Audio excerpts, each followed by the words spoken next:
Hi, we're going to get started. Hi, everyone. Thank you for joining us. My name is Zellers, and I'm with Rutgers Cooperative Extension of Cape May County. And before we get started with the presentation, I just wanted to give you a quick overview of the cooperative extension structure. I'm here at Rutgers Cooperative Extension, and for those extension places across the country, Rutgers Cooperative Extension is a partnership between the County Boards of Chosen Commissioners, Rutgers, the State University of New Jersey, and the USDA's National Institute of Food and Agriculture. RCA currently has faculty in all of the counties across the state of New Jersey, either faculty or staff. And we are composed of 3 departments. They include Agriculture and Natural Resources, 4-H Youth Development, and Family and Community Health Sciences, or FCHS. And FCHS is the department that I report to. In FCHS, we provide outreach in New Jersey and beyond on topics that are related to nutrition, chronic disease prevention, food safety, and overall wellness. And I will give you our information at the end of the presentation where you can find free resources. We have fact sheets, we have articles, we have video recordings of other topic areas you may be interested in. And you can also check out our social media, our Facebook page, and other things that we have going on. So I'll share that with you at the end. Rutgers Cooperative Extension is an affirmative action equal opportunity employer. And like I said, my name's Zellers, and I work here in Cape May County. Behind the scenes is Brooke Shiera. She's works with FCHS here in Cape May County as well. She just released a poll for us. So if you could take a second and take the poll, it's very helpful for us. I need to report in to the university and USDA, our funder, to let them know the audience that we're reaching here in Cape May County. All right, so today's presentation is the benefits of physical activity. And I thought this was a good time to do this presentation because, this time of year, I personally, I don't know about all of you, getting ready to get back out there and exercise. We had a tough winter this year. So hopefully it'll encourage you to be a little bit more physically active. And the objectives for today's presentation are, focusing on the many positive benefits of physical activity, and what they are. We have also the overall health and well-being that it provides us, and then some types and amounts of exercise. And then finally, we're going to measure exercise intensity for optimal benefits. So I'm going to give you an idea of what the exercise types are, how much you should be doing, and then how to monitor how much what your intensity level is. Of course, being active is important throughout the day. And the week, but sometimes people don't have a really good gauge about how much they are actually moving and what that's helping them do, and being active and how much they're doing. So this is a QR code. If you could take out your phones, open up your camera, and then scan on this and answer the questions, it'd be very helpful for me. I am required to get feedback on my presentations, so that'd be helpful. And I'll also put that up at the end of the presentation, if you would be so kind to help me out there. All right, so what is exercise? You may be asking yourself, why do I need to exercise anyway? Like, I don't really feel like doing it, so why do I need to do it? But more and more studies are focusing on the benefits of movement to maintain our overall health and prevent chronic disease. And it also, really importantly, exercise is good for our mental health as well. And I think a lot of people overlook that as a good benefit of physical activity. A regular movement historically was part of our everyday work, such as farming or manual labor. And now with the conveniences that we have of everyday life, things like computers, for instance, we spend a lot more time sitting in front of the computer because of those modern conveniences. And while they're great, it also means that we're not moving as much as we historically did as Americans. And additionally, as a nation, we also consume a very high calorie diet, and that can be counterproductive if we're not moving and we are consuming a high calorie diet, then we don't have any way to burn off that high calorie diet. The sedentary lifestyle, which means we sit a lot, that we've become accustomed to, is often focused around those jobs, now that we're sitting at computers or playing games indoors on the computer. The kiddos aren't getting out as much. Sometimes we're sitting on a tablet or some other device, our phone or a game station, and we're not really having that physical activity movement that back in the day people were really required to do just for their mere survival. So we're going to take a look at that, and we're going to take a look at how we might find ways to get a little more active. So of course, we know there's benefits to physical activity, but let's talk about them. The first thing I'm going to say is, you're going to hear me say this a couple times today, but I really can't stress it enough.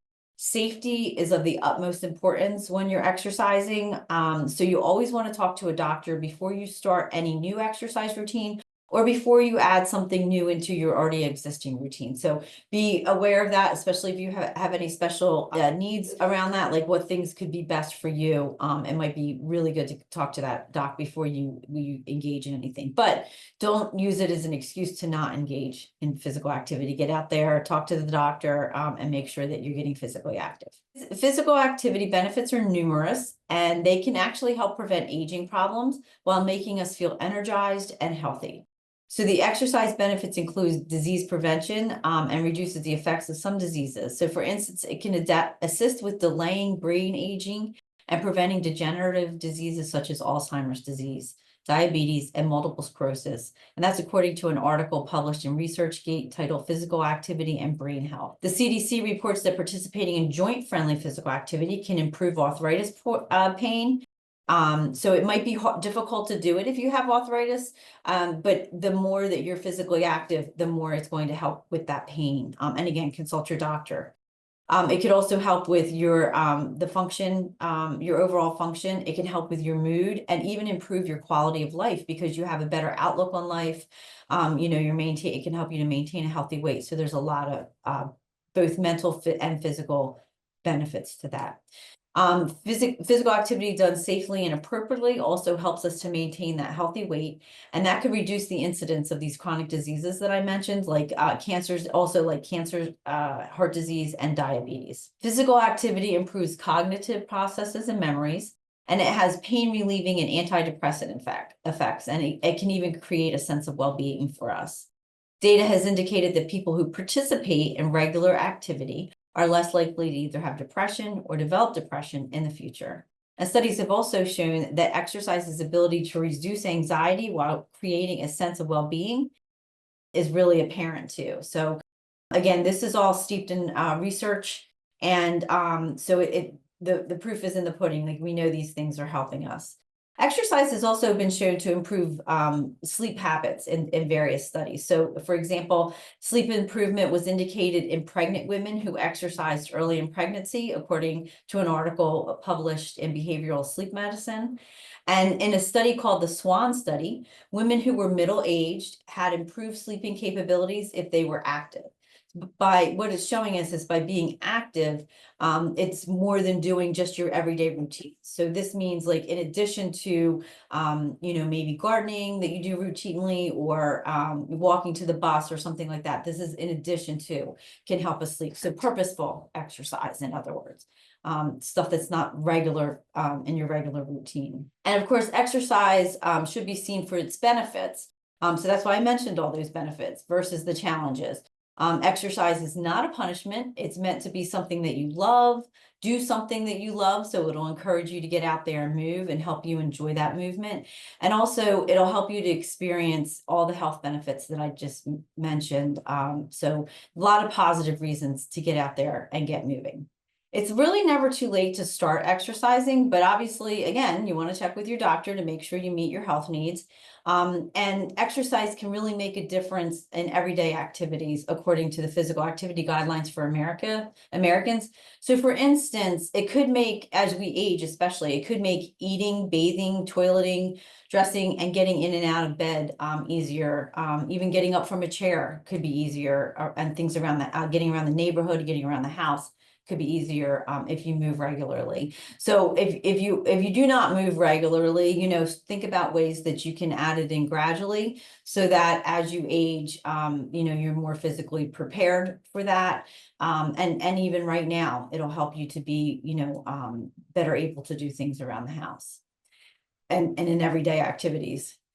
Being active regularly also helps to prevent falls, and that it can increase strength and flexibility and also balance. And if you're regularly active with exercise, it will help you to feel better. And as I mentioned already, it can help those anxiety issues that you might be experiencing, or prevent anxiety from happening if you exercise regularly. People who tend to sleep better, like I said, when they exercise regularly, and that better sleep helps to reduce anxiety and also can make you healthy overall. It's all such a cyclical continuum, you don't sleep, that shows that you probably don't exercise well, you might not eat well. So it just kind of becomes cyclical. So if you can add in the exercise, it might really help that pattern of everything flowing a lot better. When you exercise at least 150 minutes per week, which is one of the recommendations that I'll go over in a minute, you're decreasing your chances of chronic disease.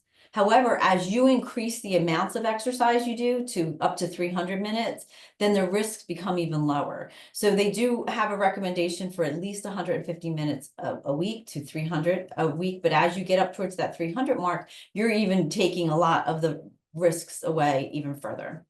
And for those optimal results of exercise, you want to make sure to spread over cardiac over at least 3 days to help prevent injuries. And even though exercise expends energy, it will give you a feeling of being more energized. And a lot of people will say, oh, I can't exercise, I just don't have the energy to do it. But if you do start exercising regularly, it will keep you more energized. It'll also help you to be more focused in everyday tasks and your work and home and all kinds of things.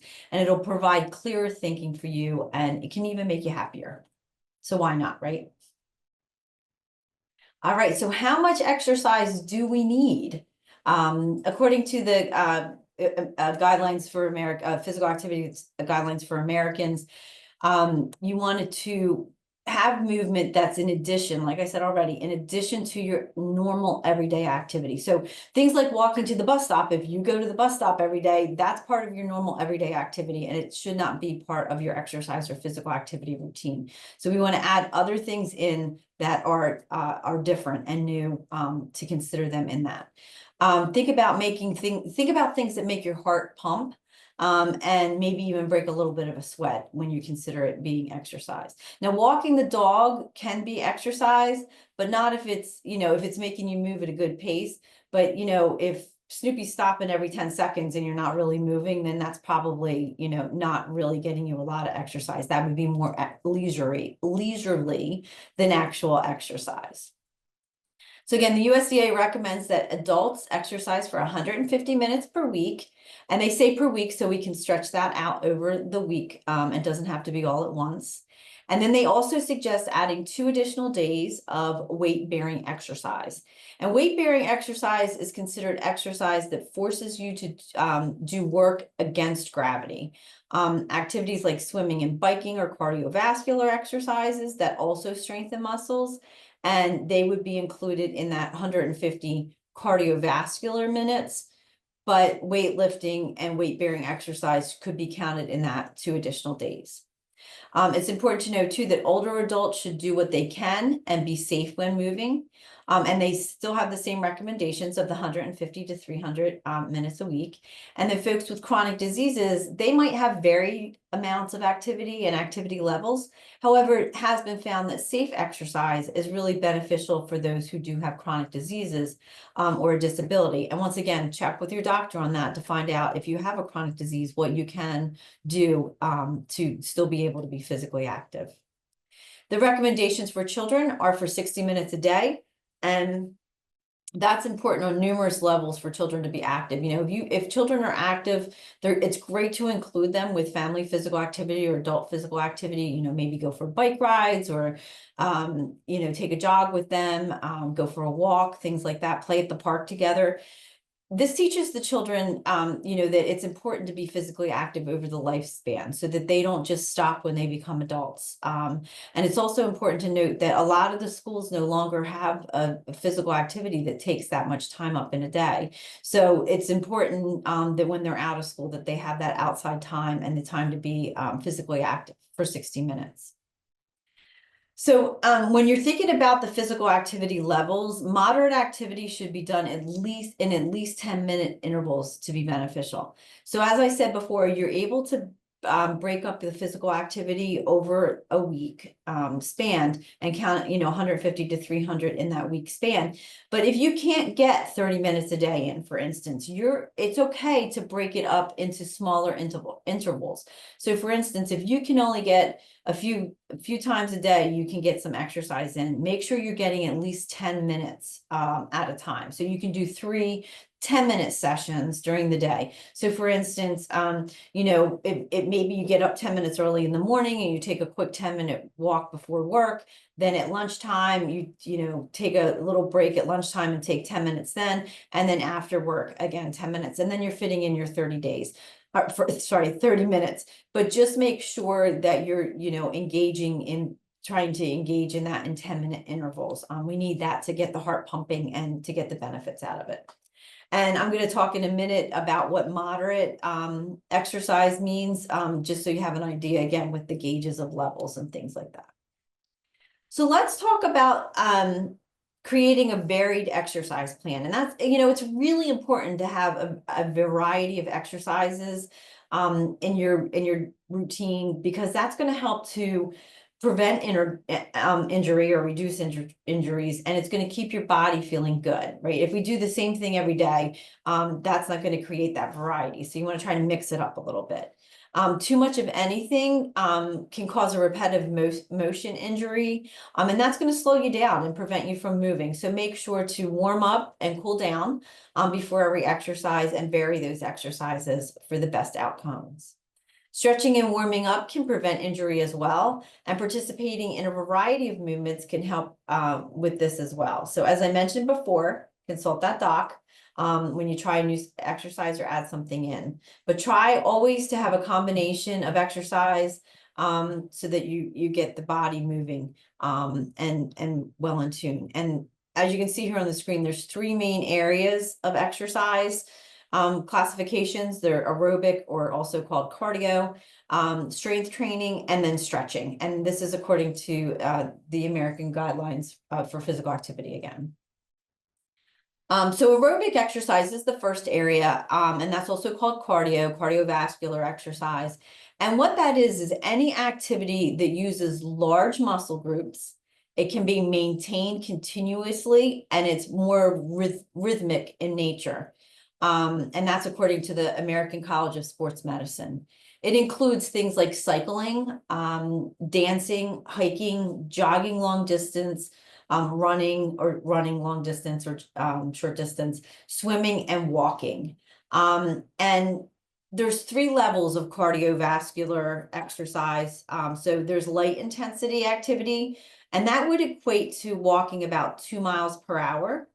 Moderate walking is about 3 miles per hour, and then vigorous, which equates to running a mile in 10 minutes, and that's at about 6 miles per hour. I'm just giving you the miles per hour, so if you're using a treadmill for this, you have like some kind of idea there.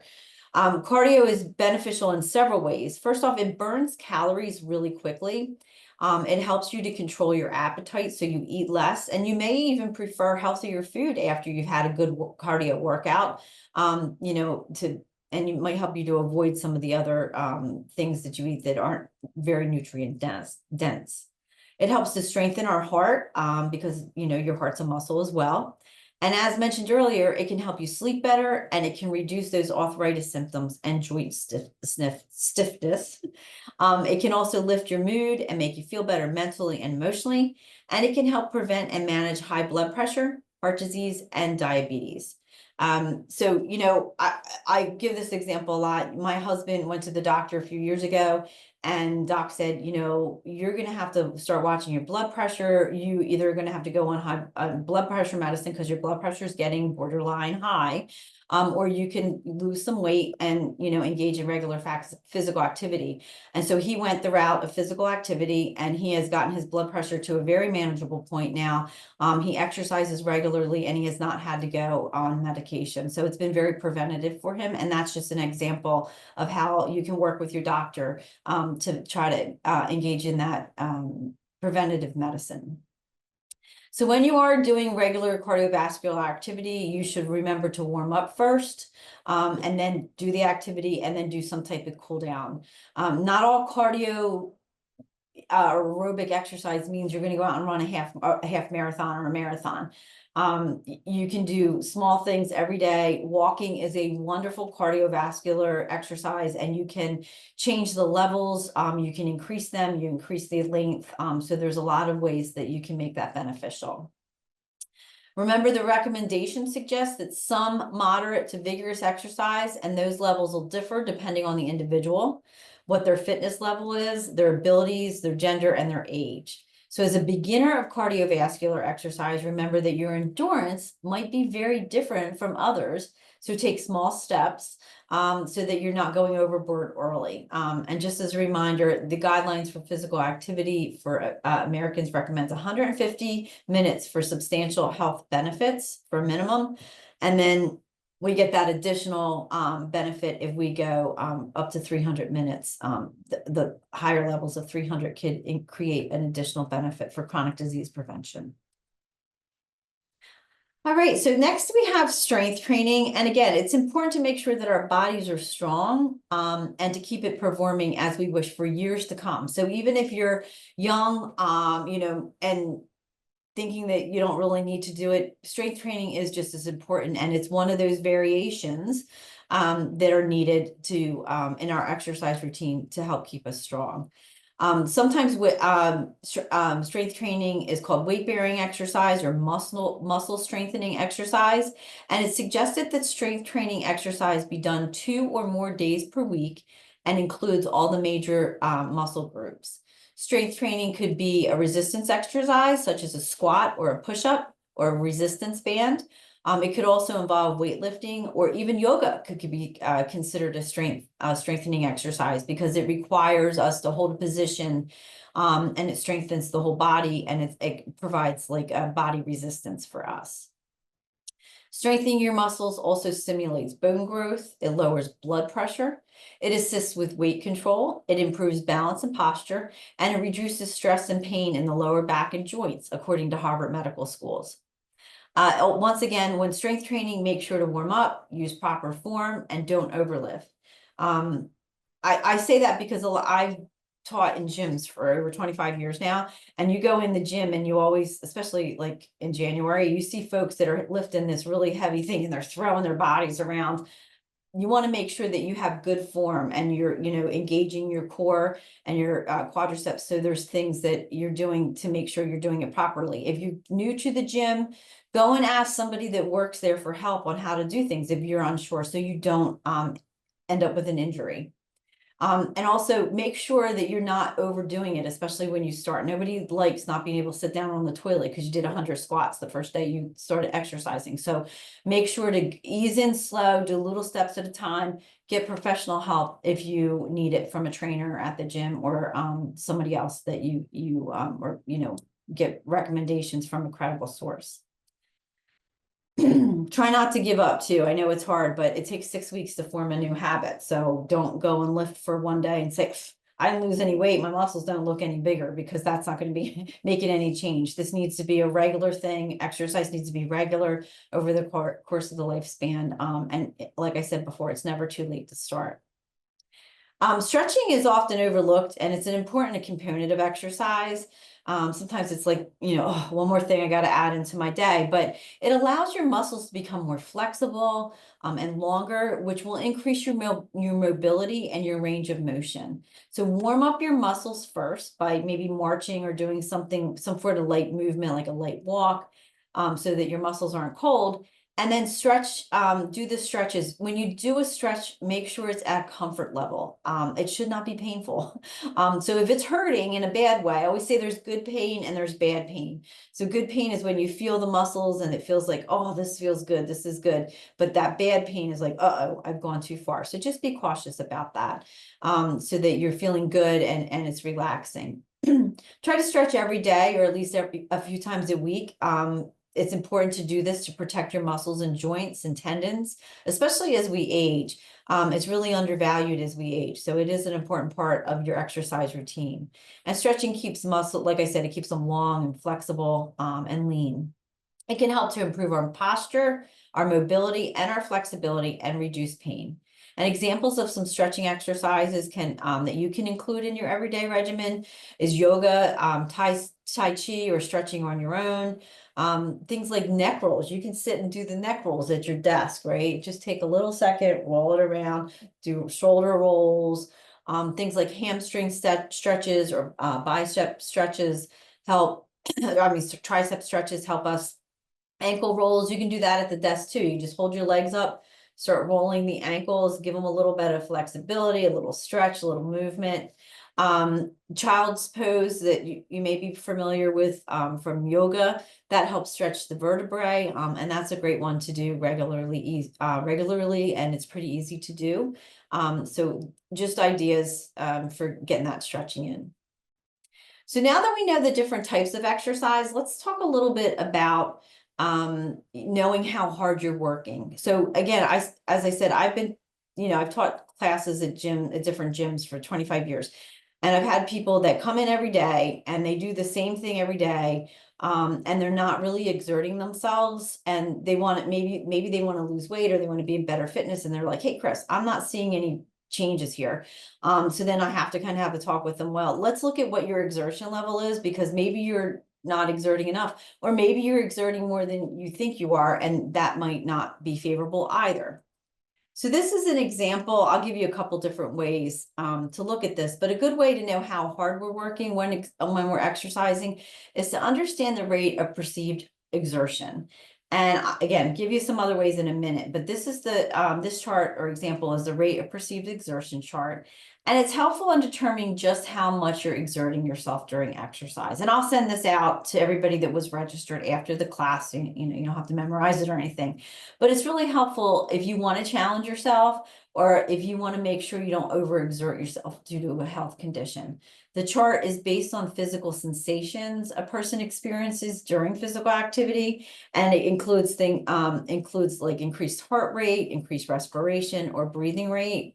It also increased sweating and muscle fatigue. So it gives you some ideas there. You'll also hear recommendations, say things like 150 minutes of moderate exercise, which you can see from this chart means breathing heavily, but you're still able to hold a short conversation and still somewhat comfortable, but being more noticeably challenged by the exercise. So it's not like me sitting here talking to you right now. It might cause a little bit more exertion if I'm, being moderately active. And I also have talked about moderate exercise for at least 10 minutes. You want to do it for 10 minutes, and this is a good way to gauge what your moderate level is. When you move to a more vigorous exercise, then there's not a need to hit that 10-minute mark, because you're going, anything's good in the vigorous area, but again, want to warm up and cool down. But there's also somewhat of a discomfort level with vigorous exercise. You're going to be more short of breath. You're going to be a little harder to speak a sentence. So you can determine by using this chart the level of exertion and where you are. And again, I'm going to give you some other ways to do this in the next few slides. Another way to determine how hard you're exercising is your heart rate and target heart rates. So to determine your heart rate for movement, you would, you can see on the bottom there, you would minus your age from 220. So for instance, a person who's 60, the minimum heart rate formula would be 220 minus 60, which equals 160 beats per minute. So in the last slide, I showed you the formula for maximum target heart rate. Now that we have that figure, we can determine your intensity levels between moderate intensity physical activity. So your target heart rate should be between 64 and 76% of your maximum heart rate.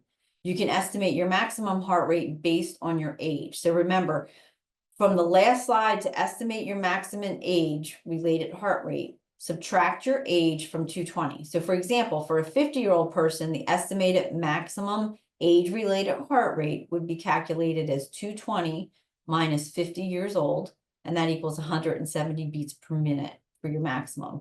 The 64 and 76% levels would be, at 64%, we'd have 109 beats per minute, or at 76, we'd have 129 beats per minute.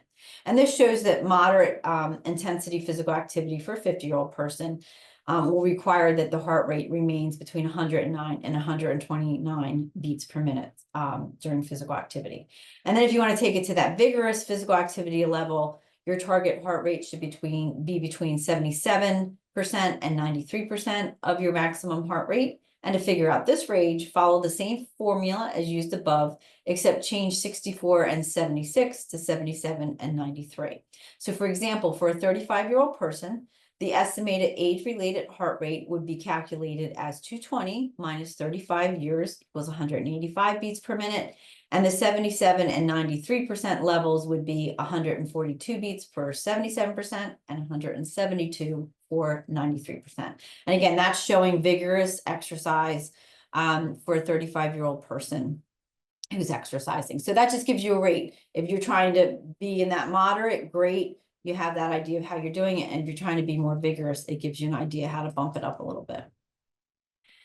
To figure out whether or not you're exercising within the target heart rate zone, you must briefly stop exercising to take your pulse. So you can take your pulse at your neck, up in here, you can feel that bump, bump, bump on your wrist by placing your fingers there, or in your chest. Recommendations usually go for the wrist, and you can feel the radial pulse of your artery on the wrist in line with the thumb. So place the tips of your index finger and middle fingers over the artery and press lightly. You don't need to use the thumb. And then you take a full 60-second count of the heartbeats, or take for 30 seconds and multiply by 2.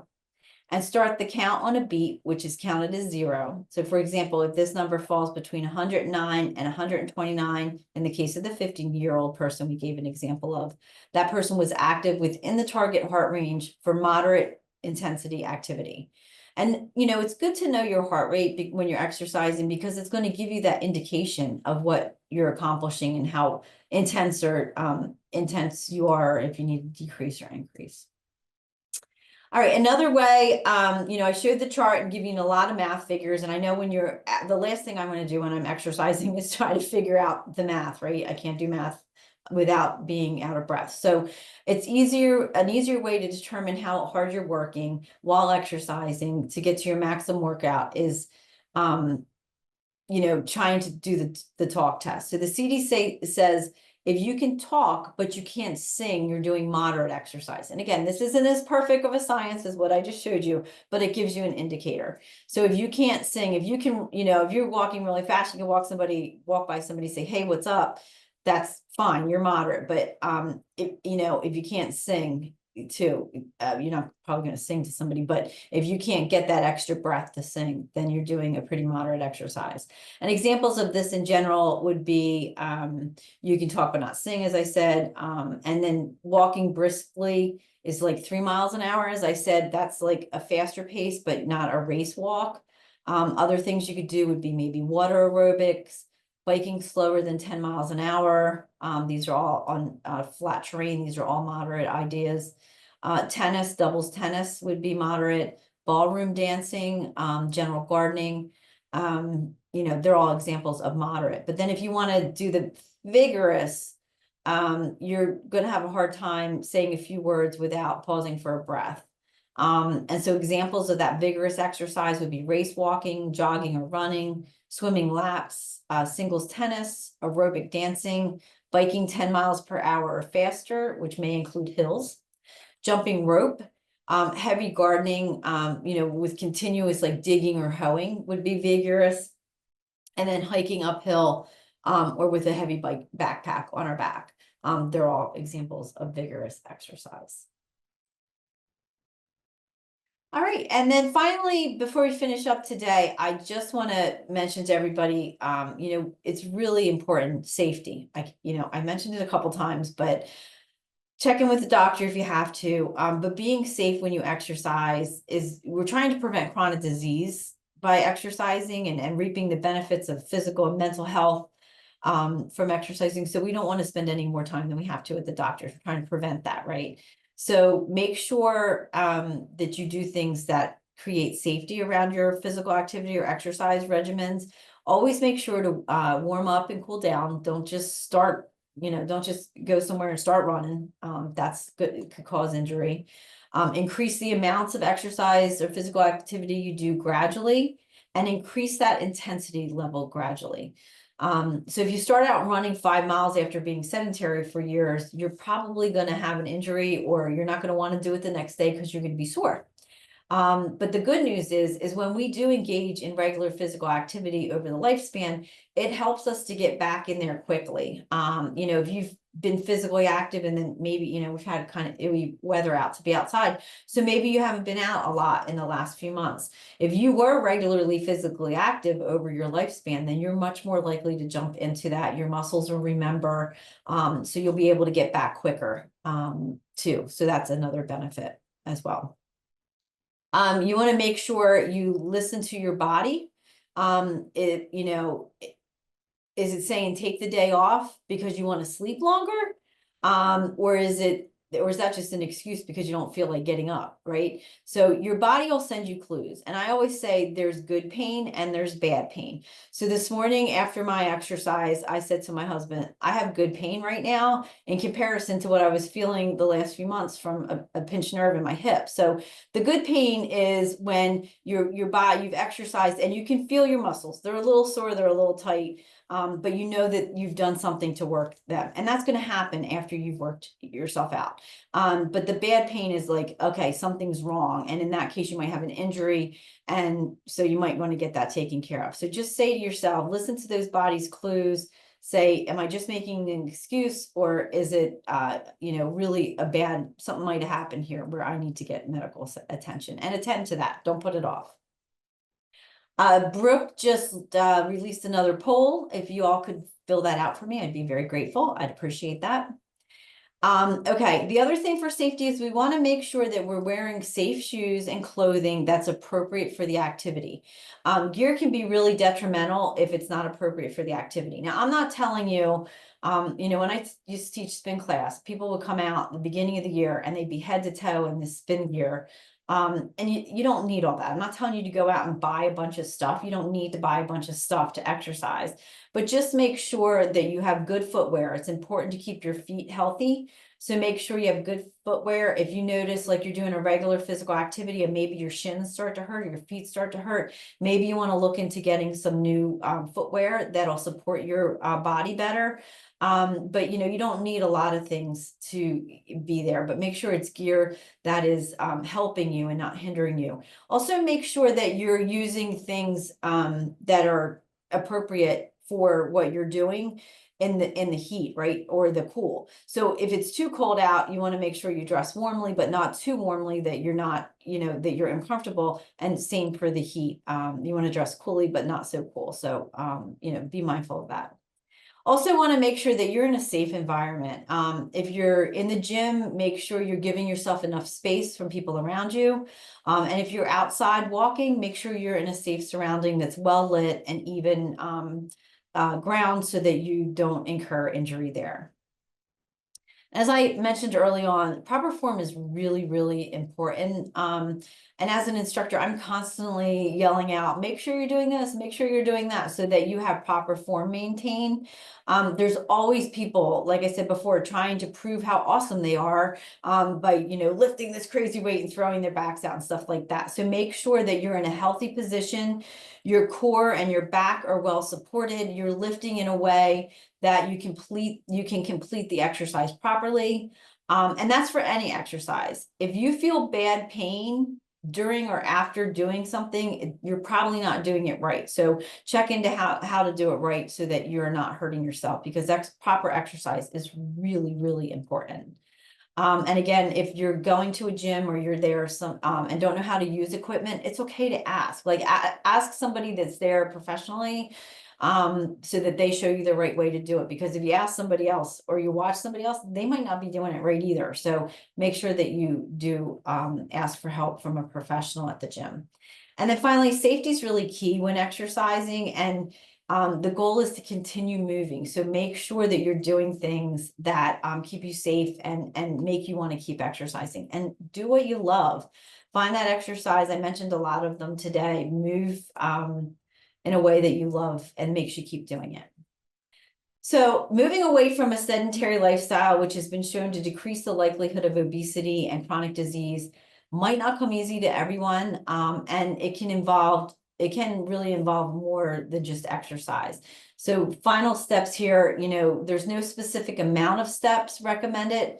Although the physical activity guidelines suggest looking for your daily amount of steps and then adding to those steps for exercise. So I'm saying this because it has become routine for people to try to get 10,000 steps a day in. And that is just an arbitrary number. There's no evidence to that anywhere in the research. And actually, I think it was invented, somewhere I read in like the Second World War or something that was the number of steps you should get, but there's no evidence behind that. And I'm saying that because, again, remember I said everybody's different. So for example, if you monitor your steps and you're getting between work and home, you average about 5,000 steps, then try to add in a walk that's 2,000 steps and takes 20 minutes in a day, depending on your pace. It adds that 2,000 steps. So you're going from 5 to 7,000 steps. So then that could be your step goal for, to reach. And then maybe after you reach 7, you take it up to 9 or 10.